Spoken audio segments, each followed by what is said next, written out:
Thank you so much at the outset, Dr. Agini Madam and MOS for allowing our instruction course. And this is an instruction course on management of congenital cataract. And as you can see, we have galaxy of speakers, very experienced in field of pediatric ophthalmology. And without wasting our time, I will start off with our first speaker. So I will just introduce the first speaker, Dr. Nidhi Patwardhan.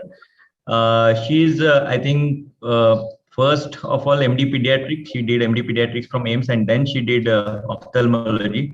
So I think in the true sense, she is the pediatric ophthalmologist. So she will start with the pre-op checkup of these patients who present to us with congenital cataract. So I would request Rishikesh to share the video, please.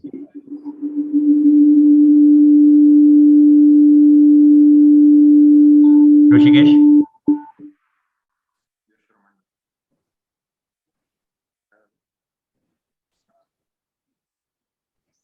Yeah, play. Good afternoon, everyone. I'm Dr. Nidhi Patwardhan. I'll be speaking upon the preoperative assessment of pediatric cataract.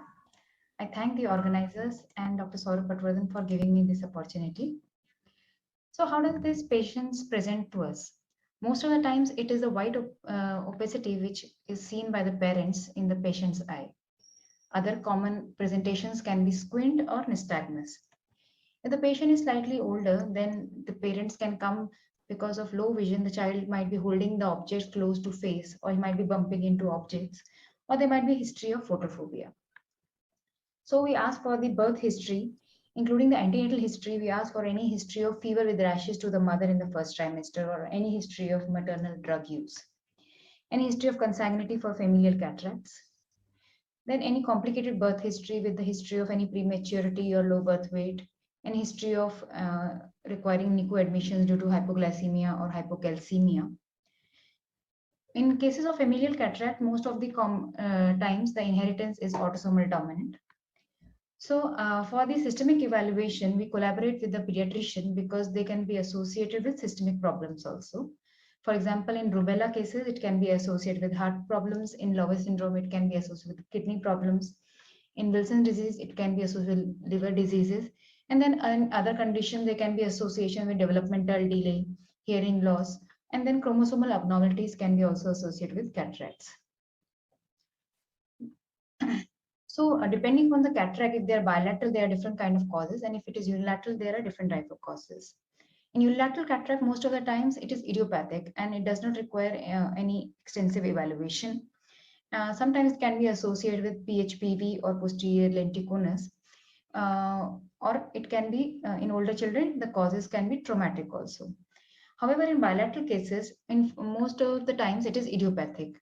And in you can say in 25% of the times it can be hereditary, but in other cases there can be association with intrauterine infections such as TORS infections, metabolic conditions such as galactosemia and hypocalcemia, other systemic disorders such as Wilson's disease, and ocular conditions which can be associated with ocular dysgenesis. So when we start with the evaluation, we have to first evaluate the vision and the fixation depending upon the age. In cases of newborn, there should be a brisk pupillary reflex, and we can also check for the red reflex. Assessment of the red glow gives us a good view of the posterior fundus, and if there is any abnormality in the red reflex, then it can give us a clue to the possible problems that we are facing. At age of 2 months, the child develops a good ocular fixation. He follows the mother and he fixes at faces. And if at 2 months of age, a child does not have a stable ocular fixation, then he should be in fact referred to a pediatrician. At 4 months of age, 4 to 6 months of age, child starts to reach for object, and at 6 months he starts to play with the object in hand. At 6 months, we can get a good central steady and maintained fixation. So we can check for the fixation, whether it is central, steady, and maintained. If required, we can check with the various available Cardiff visual acuity charts and look for the vision by preferential looking charts also. And other methods which are also available include the optokinetic nystagmus and visual evoked potential. Depending upon the pattern of fixation and the steadiness of the fixation, we can grossly analyze the potential visual acuity. For example, if it is central, steady and maintained fixation with freely alternating, then the visual acuity is good, almost up to 6/9 or even 6/6. But if there is it's only a gross eccentric fixation, then the vision is expected to be less than counting fingers. Then at 1 year of age, the child starts to scribble with crayons or colors, and we can check the vision by preferential looking. At 2 to 4 years of age, the child can vision can be checked by matching various types of matching cards. And at 6, after 5 or more years of age, the Snellen chart can be easily used for visual acuity testing. For the ocular examination, we have checked the pupillary responses. Importantly, we should check for any presence of squint or nystagmus because they are a potential association with poor visual acuity, and they require extensive amblyopia management even after the cataract surgery. So if possible, we do the slit lamp evaluation of cataract, but at least a distant data of ophthalmoscopy to look for the type of cataract. These examination we can grossly assess before the surgery if the patient allows, and otherwise these are most of the detailed evaluation will be done during anesthesia only, which includes the corneal diameter, any anterior segment dysgenesis, the fundus evaluation if it is possible, and if B-scan, importantly, if the fundus is not seen, because we have to rule out any mass behind the cataract or any PHPV. Of course, the IOL power calculation and axial length and keratometry are done under anesthesia just before the cataract surgery. And in certain cases, if we can do the dilated examination of the parents also. The systemic investigation, the routine investigations include hemogram, the torch titers, the blood sugar levels, serum calcium, and serum creatinine. Principal evaluation include for galactosemia, urine for reducing substances, and for Lowe syndrome, urine for amino acids. We can also do a 2-dimensional echo and an X-ray chest and a BT-CT. These investigations can be tailored according to the patient and are done with collaboration with the pediatrician. But extensive systemic workup is not needed for unilateral cataracts and for familial cataract, in which there is a definite family history, and of course if there is a definite history of trauma. So pediatric cataract management is challenging with lots of gray zones. A thorough history and examination, it helps in identifying the etiology, and which helps in choosing the optimal management for the patient, which needs to be individualized. Thank you.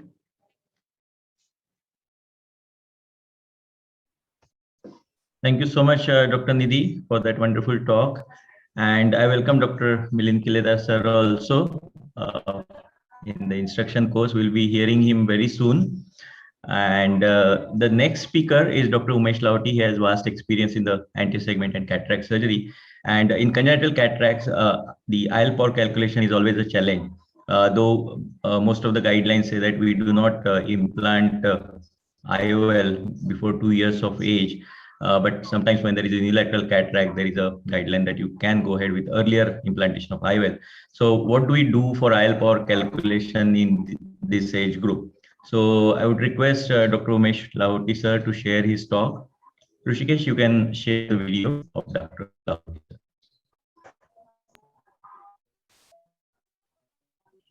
Good afternoon all. I'm Dr. Umesh Chandra Lavati. I'm a consultant at Nandadip Eye Hospital, Sangli. At the outset, I'd like to thank Saurabh Patwardhan sir for giving me this opportunity to present this talk.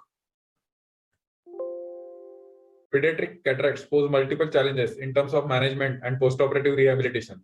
Difficulties in obtaining accurate measurements for axial length and keratometry are encountered due to poor cooperation in children and instrumentation errors. There exist multiple formulae for intraocular lens power calculation, which are based on various factors and have varying degrees of accuracy.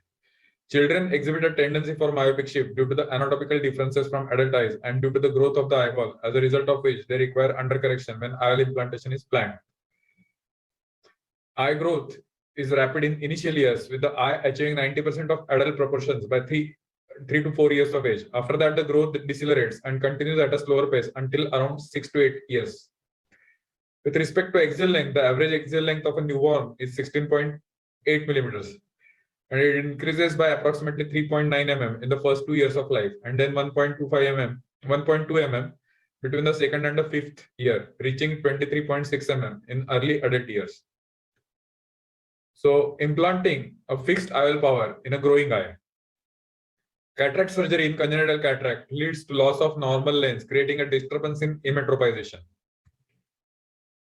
Every 1 mm axial length growth leads to 2.5 diopter change in refractive error. Gradual refractive shift towards myopia happens. Hence, postoperative refraction is based on the initial undercorrection of IOL. Approaches for IOL power selection. There are two standard approaches. The first one is initial hypermetropia. Child will have to wear hypermetropic glasses and will have to comply with amblyopia therapy. In this approach, we aim for emetropia later in childhood. Initial emetropia. Child will develop myopia in adulthood. In this approach, we'll have to plan an IOL exchange or refractive surgery later on. Which IOL power should we choose? First, by doing biometry, we'll come to know which IOL power will lead to emetropia.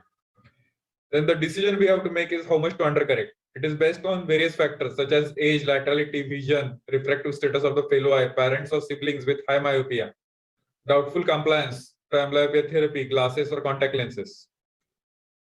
For example, younger the age of the child at surgery, larger the hypermetropia will aim. In bilateral cataracts, we'll aim for full amount of hypermetropic correction. If the child is expected to have dense amblyopia, in such cases, very low hypermetropia or emetropia can be aimed. If the parents or siblings have high myopia, larger amount of residual hypermetropic correction is to be aimed. If doubtful compliance to amblyopia therapy or glasses or contact lenses is suspected, then better to aim for lower hypermetropia or even emetropia. Among the proponents of undercorrection, two of the most popular guidelines were those proposed by Enedi et al. And Dahan and Dressadu. Dahan proposed implantation of IOL, which is 20% less than the emetropic IOL power for children less than 2 years of age and 10% less for children more than 2 years of age to allow for myopic shift occurring during the emetropizing process. Enedi proposed what is popularly known as rule of 7, where the sum of postoperative refractive goal and age of the child is 7, and target refraction is decided accordingly. For example, +6 for a 1-year-old, +5 for a 2-year-old, and so on. These are the tables by Enedi et al. And this is the table proposed by Trivedi and Wilson, which describe desired postoperative target refraction. IOL power prediction formulae in common usage today are based on theoretical models or regression from normative data for adult eyes. The application of these formulas to pediatric eyes may not hold true for all biometric aspects in the children. Pediatric eyes are expected to behave differently compared to adult eyes owing to postoperative growth in the size of the pediatric eyeball. And with an IOL of constant power implanted in the eyes, there exists a higher possibility of myopic shift in pediatric pseudophakics and chance of delayed refractive surprises. Measurement acquisition in pediatric biometrics is challenging because young children are not cooperative and a few of the measurements may need to be taken under general anesthesia immediately after induction and before insertion of eye speculum.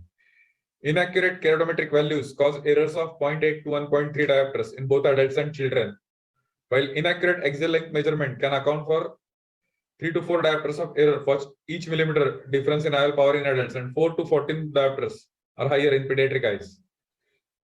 Instruments using partial coherence interferometry such as IOL master and Lenstar are used in older children and younger adults.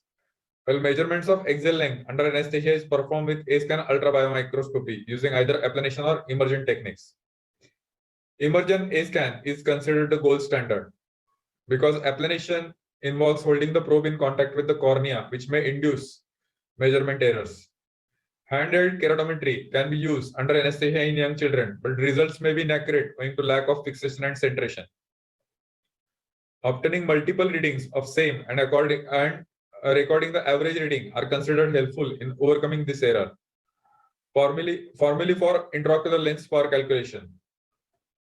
There are various formulas which have evolved over periods of many years. And recommended intraocular lens power calculation formula as per axial length in adults. This is the table. So Hofer Q and Holaday 2 are considered best for adult eyes with axial length of 22 or less.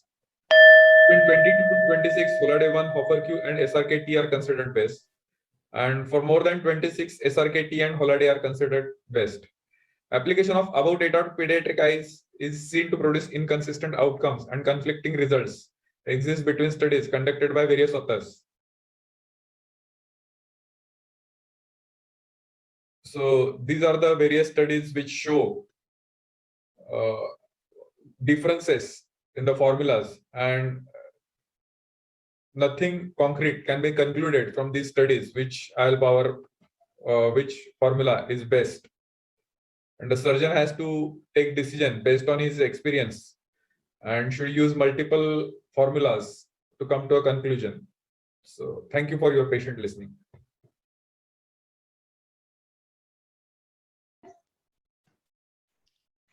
Thank you so much, Dr. Umesh Lauti, and that was excellent. I think overview of the IL power calculation formulae. Let's move on to the next speaker. That's me. So I would like to request to share my video. And I will be speaking about the surgical technique of removal of congenital cataract. There are multiple methods, different methods to do it. So I'll be presenting a few of the surgical nuances that I have learned over time. So I would like to request Rishikesh to share video of my video on the surgical nuances of congenital cataract surgery. Please share. Hello friends, I am Dr. Saurabh Patwardhan from Nandadeep PG Teaching Institute, Sangli, Maharashtra, India, and in this video I'll be telling few of the nuances of congenital cataract surgery. So first comes the management of the anterior capsule. As we know all that the capsule in the pediatric age group is very elastic, and so is the sclera. So it's like tightrope walking when we do the anterior CCC. After staining the anterior capsule to make it little bit less elastic, we can start doing the capsulorhexis under 1.8% or 3% hyaluronate. That's my OVD of choice. It is must. We can't do it under HPMC successfully all the time. So after making the first nick, I use the micro capsulorhexis forceps, and then the important thing to achieve good size rhexis, not to have extension of rhexis, it is to have centripetal pull over the tear, and we just have to give little tangential stroke. It has to be very well controlled to enlarge the capsulorhexis little bit to the desired size. Remember, if you pull it tangentially as well little bit more than what is needed, it will go into the zonules. And never pull this edge centrifugally, it will definitely go outside. Another interesting technique and very useful which I use in my cases is the 2-incision push-pull technique by Dr. Ken Nischal. So after staining the capsule, we create 2 nicks 5 mm apart to have 5 mm size rhexis, and then both these tears are pulled towards each other using the microcapsulorhexis forceps. Again, the use of heavy cohesive OVD is very important to make sure that the capsulorhexis of adequate size without extension of the capsulorhexis is achieved. Now the next thing is the posterior capsule management. The first part I will show how to manage the posterior capsule without IOL implantation, because in very younger age group we don't go for primary IOL implantation, particularly when there is bilateral cataract. So here I am doing bimanual irrigation aspiration of the lenticular matter. Bimanual IA is very useful to polish the anterior capsule, and then I am going to do posterior capsulorhexis. Avoid too deep or too shallow anterior chamber. Always use cohesive OVD. After making the first nick, lift the posterior capsule up, and then use the microcapsulorhexis forceps again to continue doing posterior capsulorhexis. Usually we aim for 3 to 4 mm central posterior capsulorhexis, and then do anterior vitrectomy using 25 gauge cutter. Smaller the better. Use highest cut rate and around 150 mm of vacuum. For doing PI, use MyoCol and then use low vacuum and low cut rate to do small small peripheral PI. I always prefer PI when I leave the patient aphakic, but otherwise even in all cases of pediatric cataract. The next case is doing the management of the lens and the posterior capsule using vitrectomy probe itself. So we can use the vitrectomy probe as a irrigation aspiration cannula. We can use cutting for the denser part of the nucleus, and after removal of the lenticular matter, we can turn the same probe towards the posterior capsule, use the highest cut rate available, and make a posterior capsulotomy of around 3 to 4 millimeter, followed by anterior vitrectomy. We aim to cut around 1 to 2 millimeter of the anterior vitreous phase, and then again we use the same vitrectomy probe for doing peripheral iridectomy. Always use low vacuum for doing peripheral iridectomy, and if there is little bleed, we can always use air tamponade to stop this bleed. Always suture incisions in all cases of pediatric cataract. Because of the elastic sclera, they are never self-sealing. Occasionally the anterior capsule may also be fibrous, and we may have to use micro scissors, or we may have to use even vitrectomy probe to create the anterior capsular opening. So always keep it ready, so whenever needed we can use it.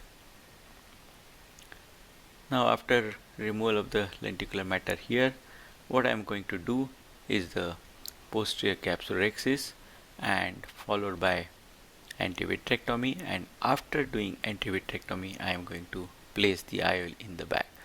So there are two options. One is to do this posterior capsular management and vitrectomy first. So look here, I have done the posterior capsular nick and then push some cohesive OVD to separate the antihyaloid, and then lifted this posterior capsular flap using the microcapsulorhexis forceps and complete the posterior capsulorhexis. Now posterior capsulorhexis usually doesn't extend to the periphery. It tends to remain smaller in size. It is unlike the anterior capsule, which tends to go outward. So the posterior capsulorhexis is actually easier than what you feel. After doing capsulorhexis of the posterior capsule, I am going to do antivitrectomy, and then always inject the IOL first in the anterior chamber. Avoid trying to inject IOL directly in the bag because it may go into the posterior capsular opening if it goes uncontrolled. And then once it is in the anterior chamber, gently dial the haptics into the bag, making sure there is no excess traction over the posterior capsular opening, followed by peripheral iridectomy. Now after you place the IOL, peripheral iridectomy is always optional. Next case, I am going to show IOL implantation before doing antivitrectomy. So sometimes you are unsure about the IOL placement after doing antivitrectomy and posterior capsular opening. So it's also another way to do it, that you can put the IOL before doing the antivitrectomy. So in this case it was a posterior polar cataract, and when I tried to do posterior capsulorhexis I realized that PC was actually absent in the central area. So I tried making an opening in the posterior capsule around it, but it was not possible. So I decided that I will place the IOL first in the bag, and then I will remove this pacification afterwards. So the procedure is same. IOL is injected in the anterior chamber and then gently dialed into the bag. Of course, placing a 3-piece IOL in the sulcus is also another option, but if possible we can always place single piece IOL in the bag. And now behind this IOL I am going with the vitrectomy probe, clearing the opacified part as well as cutting the posterior capsule to have around 3 to 4 millimeter opening. Avoid opening which is greater than 4 millimeter because we don't want the IOL optic to go behind. So keeping it around 4 millimeter is safer for the IOL placement. Always suture these incisions. It has to be again emphasized. Do not think that they will remain self-sealing.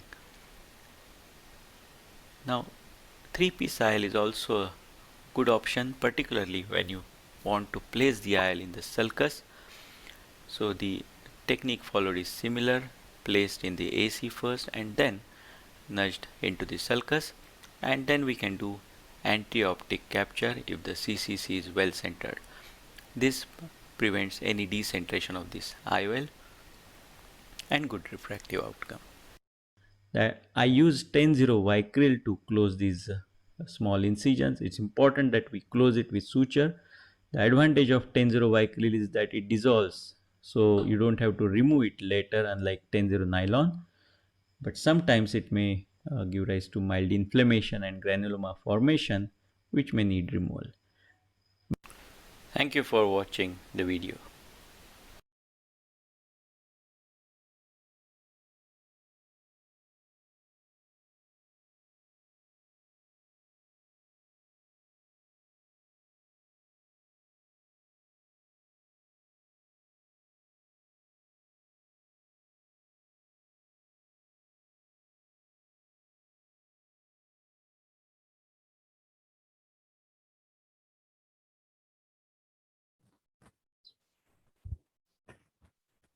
Yeah, this is Dr. Siddharth Kesarwani, and I just got a call from Saurabh saying that he's got disconnected.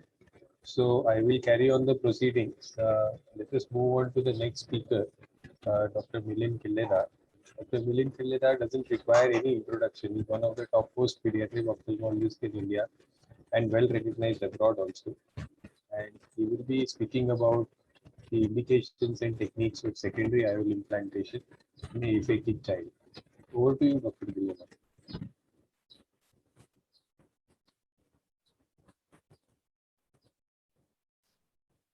Hello friends, I am Dr. Milind Killedar, and at the outset, let me thank our Chief Instructor, Dr. Saurabh, for inviting me to talk on this topic, secondary IOL implantation in congenital cataract. Let me share the screen with you. So, as the primary management of implanting an IOL really starts after 7 months of age, those patients with congenital cataract operated less than 7 months of age, usually we prefer to do lensectomy.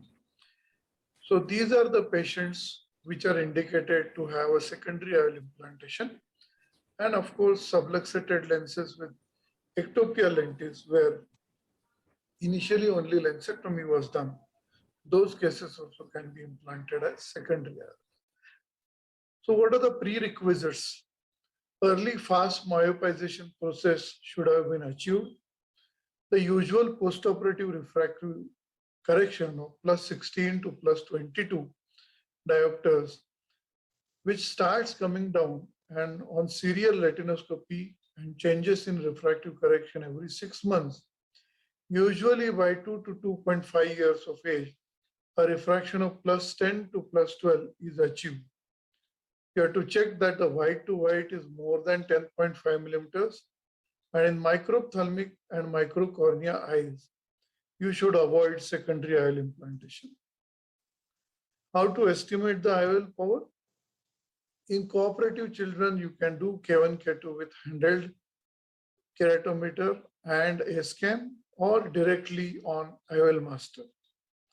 But in uncooperative children, you can do the same under general anesthesia while the patient lying down. Now, once the IOL power calculation is done, how to choose the material? I have implanted almost all types, that is 3-piece, hydrophobic, hydrophilic. The problem with hydrophobic, which is thought to be a contraindication in adult secondary IOLs, is that the thick haptics irritate the moving iris. But I have seen in pediatric age group, the iris is always fixed and it doesn't rub. So even after choosing to implant a hydrophobic lens in pediatric age group, it hardly causes any recurrent iridocyclitis. So you can choose a hydrophobic also. Power should be chosen to undercorrect. Very rarely intraoperatively, one is able to open the capsular bag and put the lens really in the bag. Most of the times, the Sommering ring formation has occurred, and to reduce the cortex ring or the thickness in the periphery, You have to make multiple nicks in the periphery of the anterior capsule and aspirate the cortex. But if pupil is not that much dilating and this area is amenable, is not reachable, you can directly implant the lens in the sulcus. After implanting, don't forget to do the peripheral buttonhole iridectomy.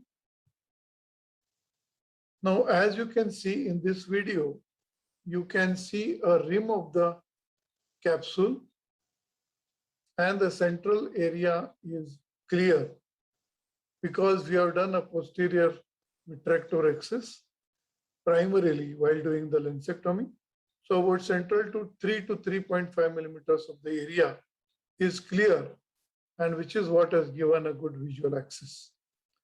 Now here I am using a Alcon single piece yellow aspheric lens and carefully opening one haptic above the capsule but underneath the iris. Now finding two opposite places where there is no fibrosis of the iris with capsule is many a times difficult, and without much disturbance of the capsule, if you have to release the synechia at 360 degrees, it will cause more iritis. So I prefer to do release of synechia only at two places 180 degrees apart, as you can see here. And I try to push in the two haptics in these two areas which are separated. Once the two haptics are inside, see to it that the IOL is centered. Otherwise, try to release the iris wherever it is stuck to the posterior capsule and try to keep the lens in the center. With the vitrectomy, you can use a peripheral buttonhole iridectomy because you don't want the pupillary block to occur. Now, next option is the iris claw lens.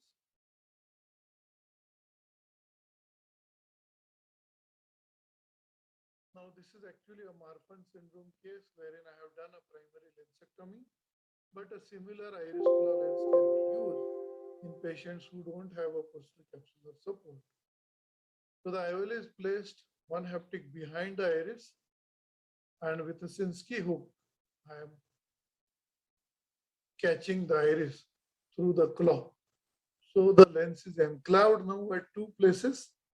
And similarly, in this case also, I am doing a small iridectomy, peripheral buttonhole iridectomy with the help of vitrector.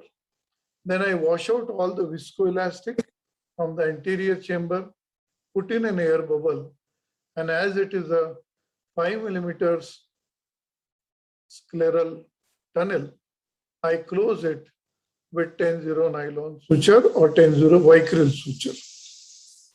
So this is the way I choose to do secondary IOL implantations in congenital cataracts who have a long-standing aphakia. Thank you very much for listening to my talk patiently. And thank you once again, Saurabh, and all other team members of this instruction course. Thank you.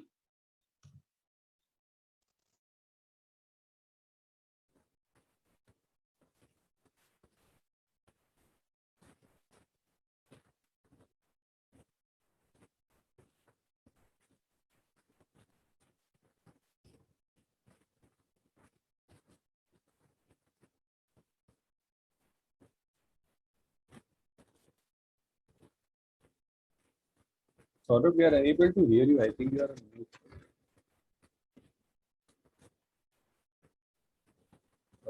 Saurabh?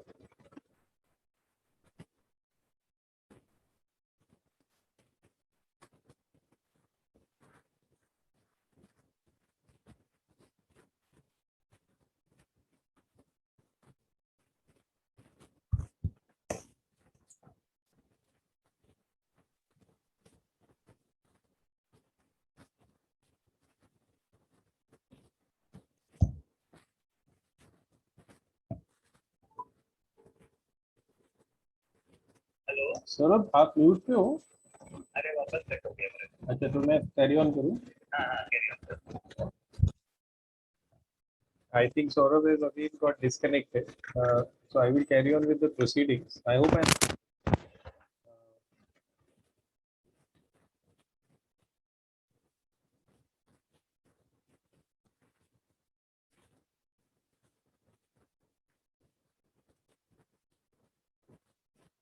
Yeah, good afternoon, everybody, and thanks for this opportunity to interact with all of you. I'll be speaking about rehabilitation and outcomes in pediatric cataract surgery. Now, as you have seen, what you have to do before you do the surgery and what you have to do during the surgery. Uh, in adult cataract surgery, more or less, that's the end of the story because uh, you don't need a very long follow-up. If the surgery has gone well, the outcomes are usually very good. But in pediatric cataract surgery, the outcome will depend upon what happens over the next 1 years. So, doing the pediatric cataract surgery is like the first station in a very long journey. You and the parents and the child have just bought on the train. You have a very long journey to travel together before you can reach the logical end. So the outcomes in pediatric cataract surgery depend on many things, starting with the timing of surgery, the surgical technique, immediate postoperative care, regular follow-up, the optical rehabilitation part, amblyopia management, and timely secondary interventions. Now let us take each one. What is the optimum timing of surgery? We have seen excellent ways of surgery, but you need to know when to do the surgery. If the child presents to you at birth, when will you do the surgery? Will you do it right away? Will you wait for some time? Well, studies have shown that in a bilateral cataract surgery, if you do the surgery too early, that is around before 4 weeks of age, there are very high incidence of glaucoma and secondary membrane fault. Whereas if you delay it longer, then you can have very high rate of meniscus, nystagmus, and also dense amblyopia. So the sweet spot is between 6 to 8 weeks of age. Beyond which, if you delay, then the visual outcome will not be so great.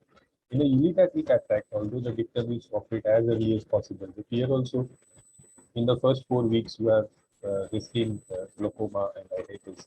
Whereas if you delay too much, again you are risking strabismus, nystagmus, and amblyopia. So here also the sweet spot is around 6 weeks of age. So for a congenital cataract, better to wait for around 6 weeks before you operate, so that you have the fine balance between the risk and benefit. The surgical technique has been elaborately covered by Dr. Saurabh Patwardhan, but I would like to add a few words of my own because a lot of people they know the surgical technique, but when they actually try to do it, they face a lot of difficulties and they don't get exactly the same outcomes that the other surgeons do frequently. My first call is that you use the appropriate size speculum. Many times you start a pediatric cataract surgery, you don't have the right size speculum. You will try to put a adult size speculum or a heavy speculum. It causes a lot of pressure on the globe. And because this sclera is very, very elastic, you get a lot of backflush that your iris pops out of the pores.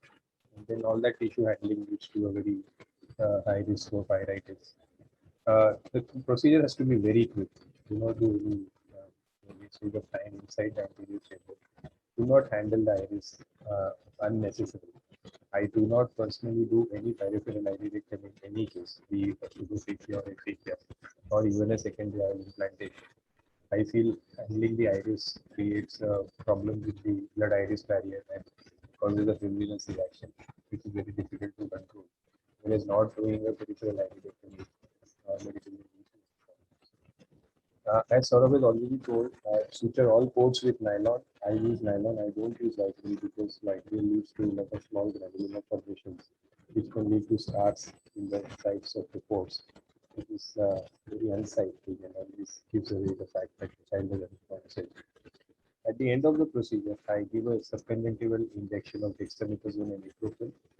This I feel again helps in stabilizing the blood iris barrier and very less post-op inflammatory is here. Because see, the moment you do the surgery, the inflammatory response is triggered. If you put a pad and bandage, if you're going to remove it the next day, by that time, lot of inflammation would have happened because your first drop is going pretty late. That's why I open the bandage again after 18 hours only, 18 to 24 hours, not later than that, and start early surgery.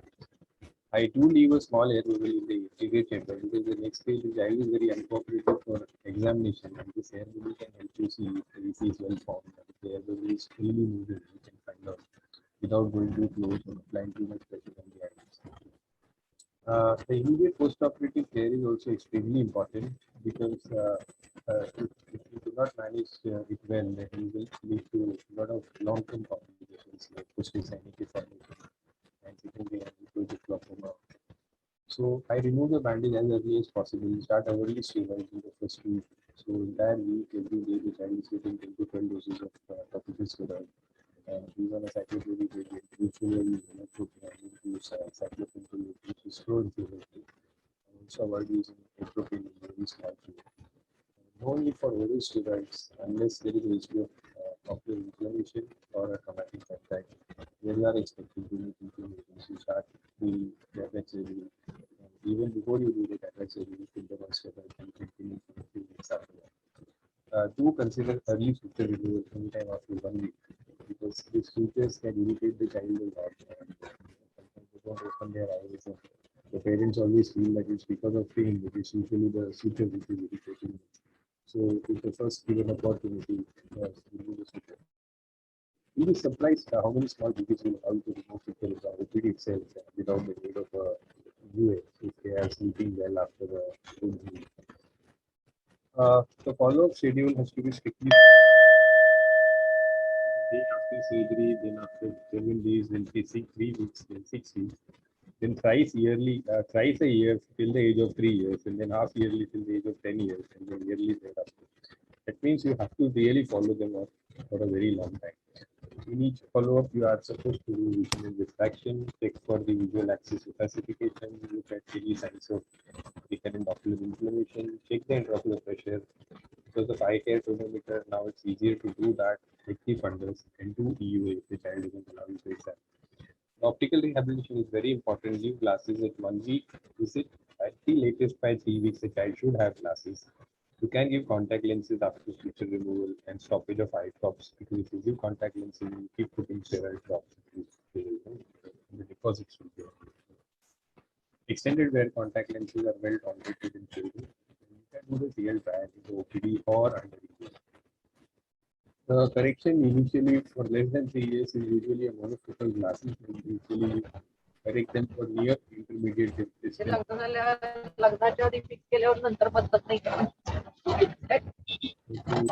Them for near and they are 3 years old. Diaphragm management is of utmost importance. Managing करायचं असेल तर will proceed मला पीडियाट्रिशियनच पाहिजे clear cut सांगितलं होतं So for surgeries मिळतंय मी occlusion for 4 hours a day. For 5 months old, it will be 5 hours a day.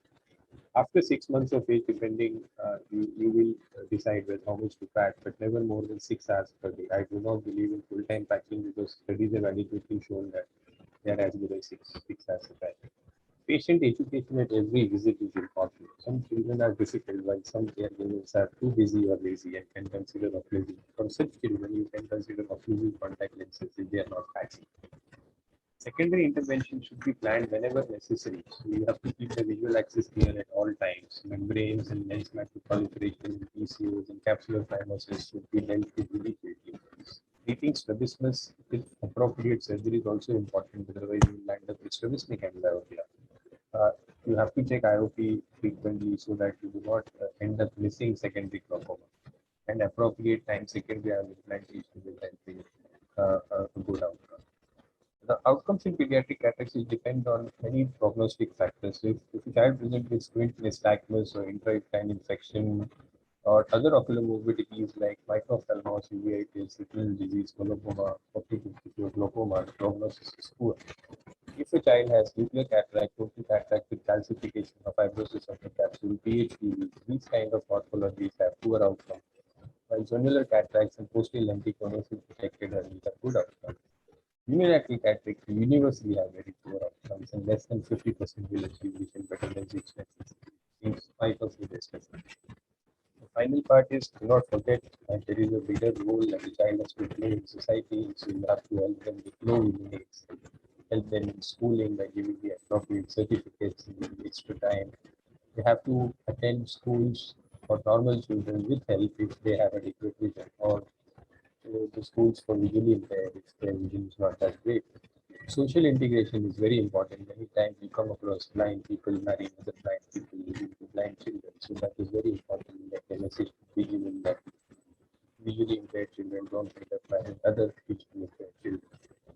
Well, to top it off, to summarize, if adult cataract surgery is a T20 map for pediatric cataract is a test. All the best friends with your pediatric cataract. Thank you.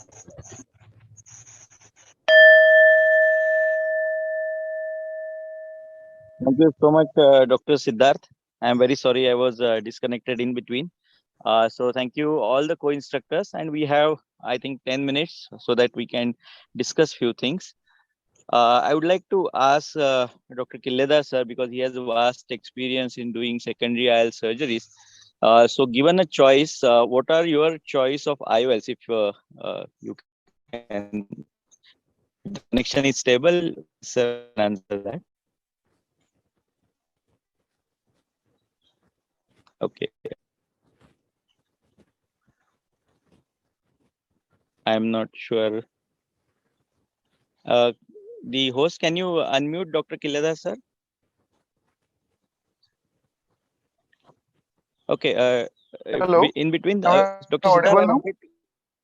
Yeah. Yes, sir. Yes. Yeah.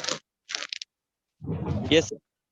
So regarding your question that which lens to be selected for secondary IOL implantation, as I have said in my talk, that opening the bag is very difficult and rare, and many times not achievable. So sulcus fixation is the main fixation type. So 3-piece is a good option, but since the synechia are there almost 360 degrees, and a rubbing of the iris for the haptics is rare. Even hydrophilic or hydrophobics also I have implanted a lot, and that doesn't give rise to any recurrent iridocyclitis. So that's not a main issue, and whatever patient chooses, you can decide to implant.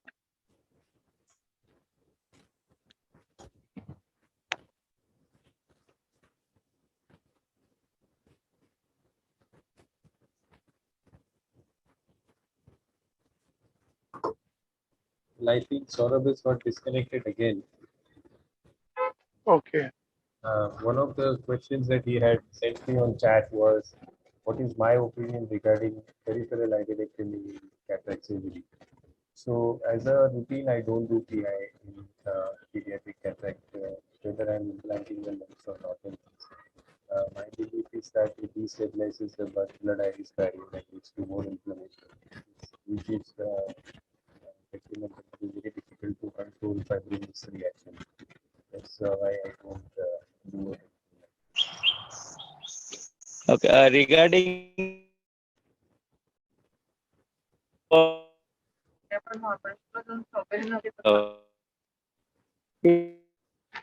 Saurabh, you are not audible. Perhaps you can put the question on chat and I can ask people.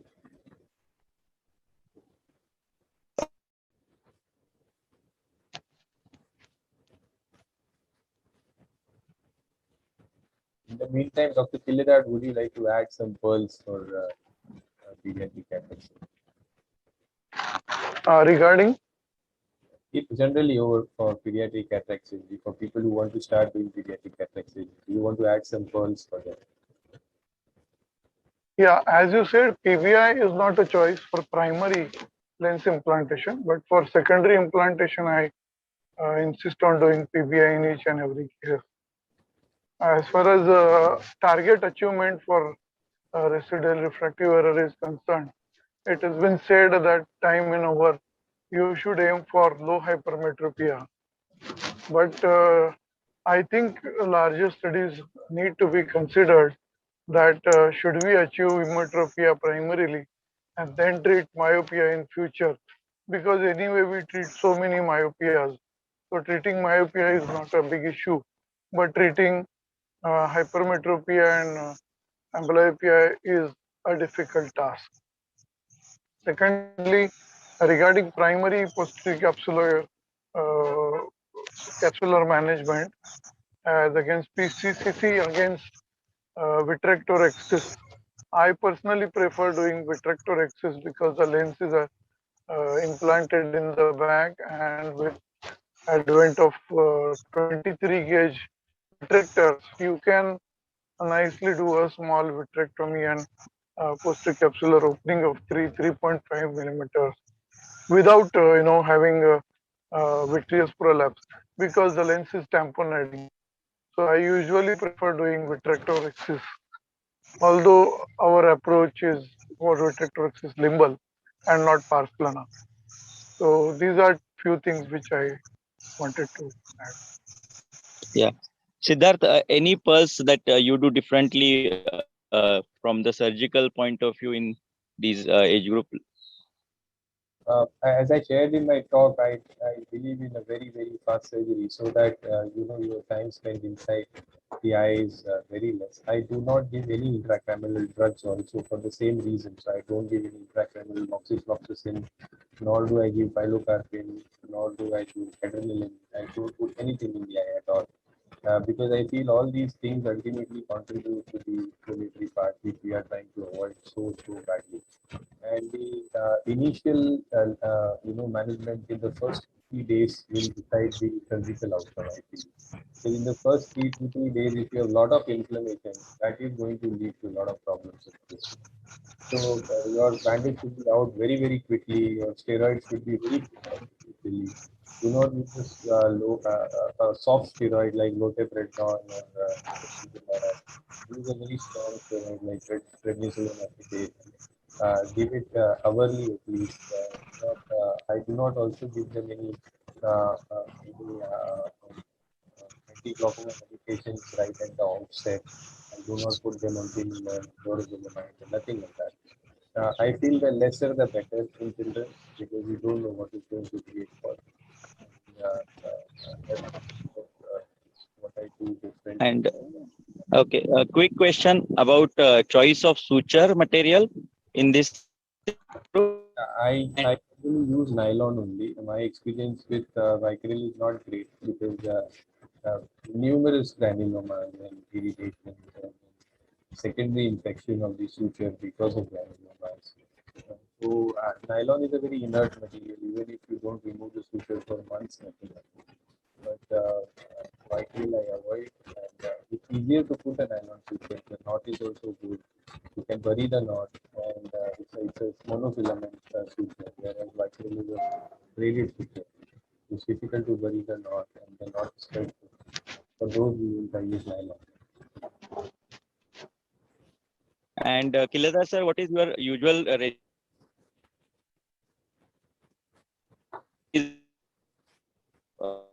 sedation in the post-op period?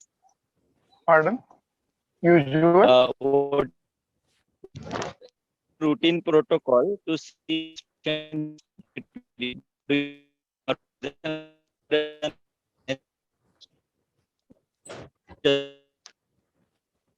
You can type the question, Saurabh. You are not audible.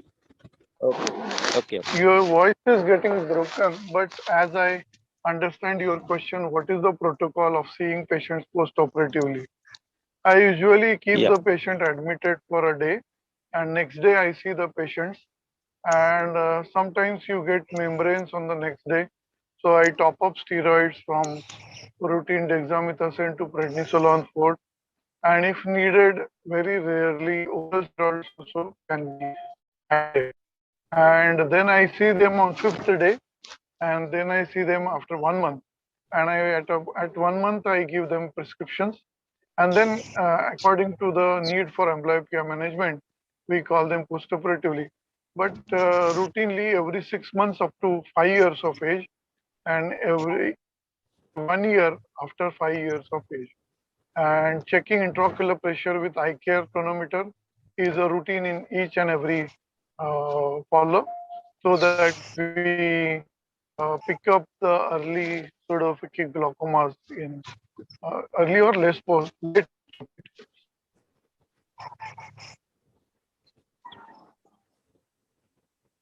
I think Saurabh has put Siddharth, maybe you want to give sedation for suture removal. When is your ideal time for suture removal? That's what he has. Pardon? The question he has put to you is when do you do a EUA for suture removal? Suture removal. Yeah, I don't use sutures for pediatric cataract.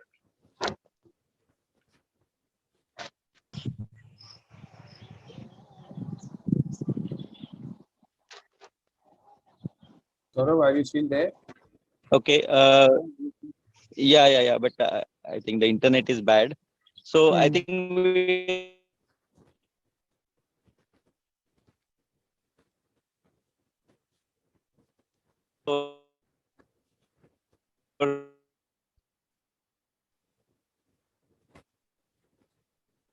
Your audio is getting broken. I think Saurabh is making the concluding remarks.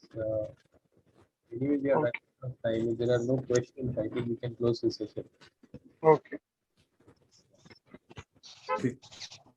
Sure. So I thank all the participants and all the panelists and all the attendees. Thank you very much. It was a very nice presentation. Thank you, Dr. Lal.